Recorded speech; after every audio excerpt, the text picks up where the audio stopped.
Last week we talked about a Bach minuet. Today we're going to have a look at one of the next level up, which would be the Little Preludes. I love this collection here by Keith Snell. It is mentioned in my pedagogical free handout called Baroque Sequencing. I'll mention this again at the end. The first week I send a student home to do the same thing. Pulse, that is an accent on one and a lift on the rest of the measure, and the articulation. So you need to make sure that what they have in the score matches what you want. Then you need to go over any staccatos. How are you going to do the staccatos? Well, here, this is the prelude in D minor. This one right here.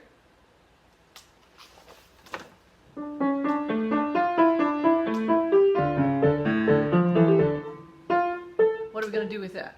If we do popcorn, it sounds, oh no. If we do medium, it's, that sounds pretty good. Portato is, that weighs it down. This piece is energetic, it's outgoing, it's out there, and the character helps me determine that it's not portato. I think the popcorn is flippant, so that leaves what I sometimes call default, a medium staccato. So send them home. If you want to, have them play those first three measures with those three different kinds of staccato and help them hear the difference so that they know what they're choosing and why, and they can really listen. It's about listening differently. It's about listening differently. When they come back and you listen all the way through to make sure the articulation is correct all the way through, then it's time to talk about shaping.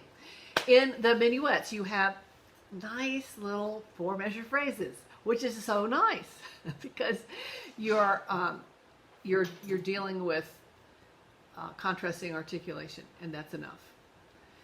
So it's very easy to shape the phrases. Here, we have a whole page and not, one or two or three phrase climax. It's not so much a climax as it is a spinning out and a bottoming out. And let me just kind of walk you through this. I know this is not the way we're supposed to do it, but it's the fastest way to do it.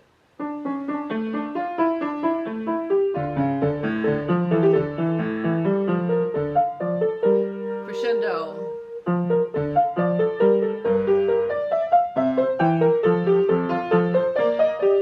This starts a sequence. They need to get louder or get softer.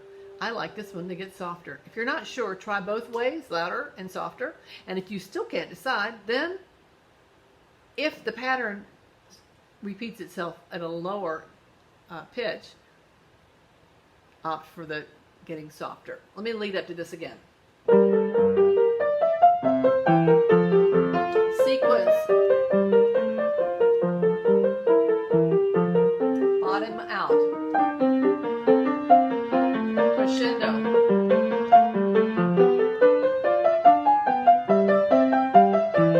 All the way to the end.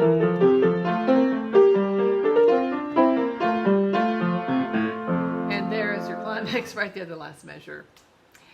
That's how the first page works for me, anyway.